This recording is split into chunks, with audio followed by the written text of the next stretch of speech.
সেদিন একজন অমুসলিম দায়িত্বশীল নেতা আমাকে জানতে চাইলেন, তো যদি নাই তাহলে আমাদের কাছ থেকে আলাদা একটা কর নিবেন কেন ইসলামী রাষ্ট্র হলে? আমি বললাম, আপনি যথার্থই বলেছেন।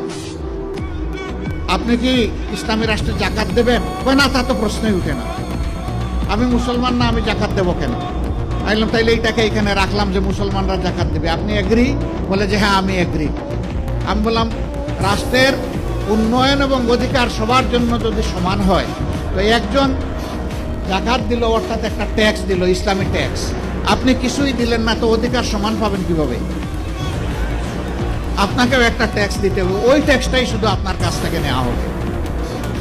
তবে হ্যাঁ, কোনো মানুষ সে যে ধর্মেরই হোক, মুসলমান যদি সম্পদশালী না হয়, তার উপরে কোনো জাকাত ফরজ নাই, আর জাকাতের নফল বলেও কিছু নাই। গরিব সাদাকা করতে পারবে, কিন্তু তার উপর জাকাত ফরজ নয়। ঠিক অনুরূপভাবে একজন হিন্দু, বৌদ্ধ, খ্রিস্টান, তিনি যদি অসহায় হন, গরিব হন, তিনি ট্যাক্স দিবেন না, উল্টা রাষ্ট্র তার দায়িত্ব নেবে।